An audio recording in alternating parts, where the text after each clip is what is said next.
Seguimos conversando con el doctor Werner Corrales. Ya en esta última parte quisiéramos conocer de este diagnóstico interesante que nos da y de muchas soluciones a la crisis, pasando por supuesto por un cambio desde el punto de vista político de la administración en este momento del poder de nuestro país, porque hasta este momento no ha habido ninguna intención de escuchar a quienes más saben respecto a las necesidades que tenemos de cambiar muchas cosas.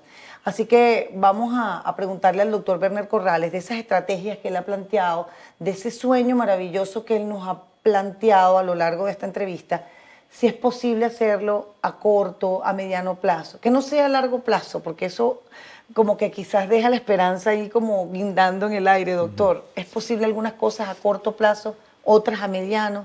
¿Es posible realmente cambiar a Venezuela? Mira, definitivamente sí, y se puede comenzar a sentir los cambios desde el corto plazo.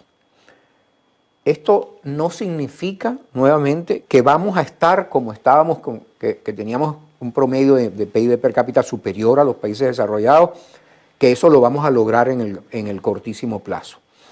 Chile tiene desde 1990 hasta hoy para poder enderezar su proceso de desarrollo y estar ya convergiendo, acercándose al promedio del PIB per cápita de los países desarrollados. Solo para que tengas una referencia de un país que todos reconocemos como exitoso, pero que, bueno, lleva tiempo hacerlo. Pero sí, la respuesta es sí podemos comenzar a sentir los principales cambios en el corto plazo, siempre y cuando usemos unas estrategias que nos ayuden a reconciliarnos, no sigamos peleando como estamos, porque no vamos a llegar a ninguna parte.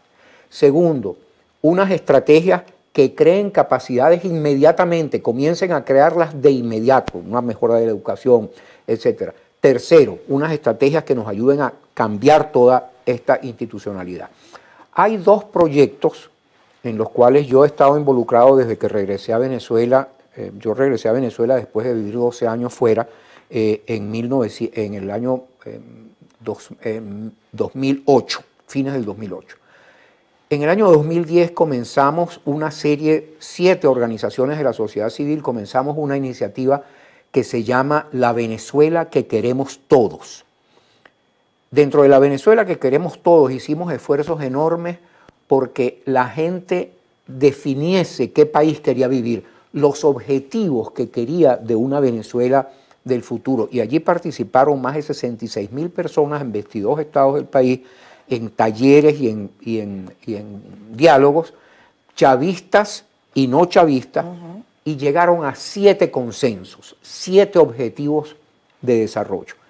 Ese proyecto, La Venezuela que queremos todos, sigue existiendo porque es así como el testimonio, esto fue lo que propuso la gente, las 7 ideas de lo que quiere la gente. Ese proyecto se continúa en un proyecto que está en marcha hoy en día que se llama Quiero un País. Quiero un País fue fundado como respuesta a la solicitud que nos hizo la Asamblea Nacional.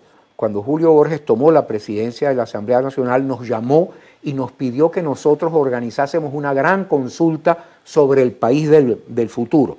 Comenzamos a hacer esa consulta y hubo 19 actos públicos de consulta en los salones de la Asamblea hasta que los disturbios del año pasado y toda la represión feroz que hubo impidió que se siguiesen haciendo. Pero Quiero un País sigue hoy en día haciendo consultas y Quiero un País se encarga de poner en circulación los productos finales que generó la Venezuela que queremos todos. ¿Y dónde se pone eso en circulación? Mira, va a haber, hay 2 páginas web que yo invito a visitar. Seguro. Una es quierounpaís.com y la otra es www.lavenezuelaquequeremostodos.org. Allí pueden encontrar información sobre los proyectos, pero en términos muy cortos. Nosotros esperamos para fines del presente año publicar una serie de libros que van a documentar todas las consultas que fueron hechas y que van a documentar en sumo detalle las 3 estrategias de las que hablamos. Va a haber un libro que tiene la autoría de Tania Miquilena y mía. Tania era mi esposa, que reúne el conjunto de manera sintética, y después hay varios libros que entran en gran detalle, por ejemplo, en la primera estrategia o en la estrategia de reforma institucional. O sea que si siquiera un país fue solicitado por la Asamblea Nacional para hacer esta consulta nacional de la que usted nos hable, que sigue haciendo estas reuniones, estos encuentros, obviamente estos planteamientos sí podríamos pensar, porque ahí están reunidos todos los partidos políticos en la Asamblea Nacional, sí podríamos pensar que es un proyecto país, que está allí, que la gente no sienta, que es que aquí no hay nada escrito, que no hay nada pensado para lo que puede venir después. Sí, hay mucho temor con eso. Bueno, ay, no, es que si cambia el gobierno aquí, ¿qué va a pasar? ¿Qué van a hacer? Aquí no hay nada escrito, aquí no hay nada propuesto. Mira,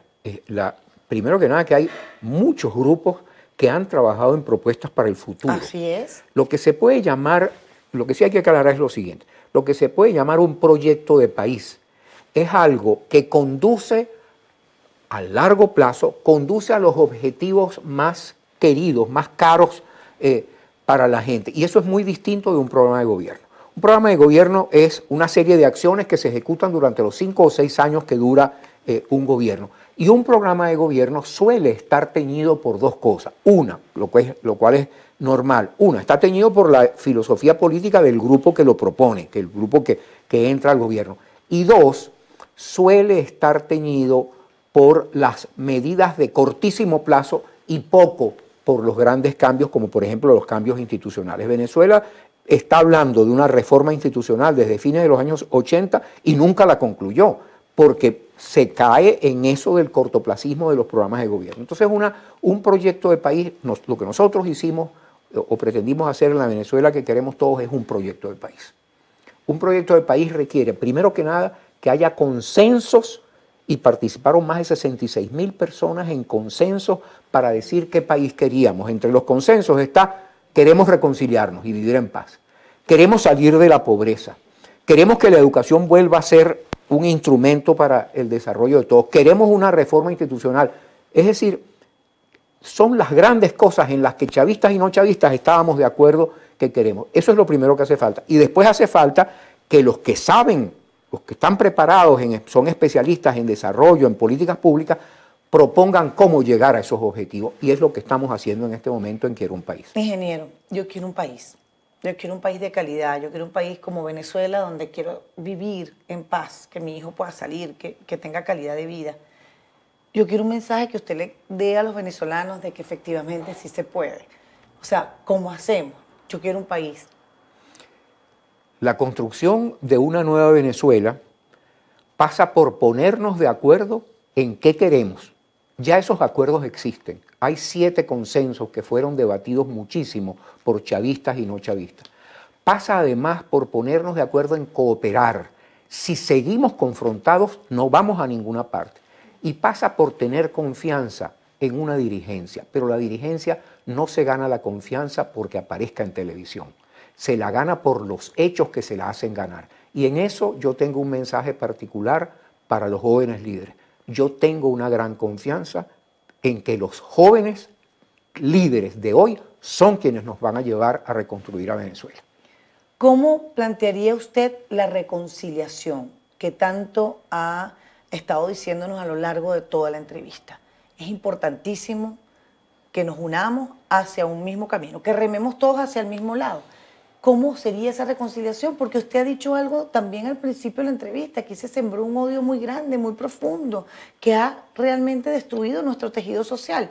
¿Cómo empezamos? ¿Por dónde? Mira, había una razón objetiva de la que partió el régimen chavista para la siembra de odio, y es que teníamos más del 60% de pobreza. Una de las principales cosas que tenemos que hacer es desaparecer la pobreza. El pacto de reconstrucción del tejido social pasa porque generemos empleo de calidad, porque generemos unos servicios sociales de buena calidad para los grupos populares, porque los grupos populares sientan desde lo inmediato que estamos yendo hacia algo mejor para ellos y así ganen confianza nuevamente en esta sociedad. Ese es el primer paso. Y luego están los pasos inmediatos de desmontar la guerra entre partidos políticos, que es una guerra a muerte. En eso los comunicadores sociales tienen mucho que aportar, porque en lugar de sentirse apasionados por la noticia amarillista de la confrontación o de que determinado dirigente dijo tal cosa de determinado otro dirigente, que se apasionen por mostrar las cosas que estamos haciendo en conjunto.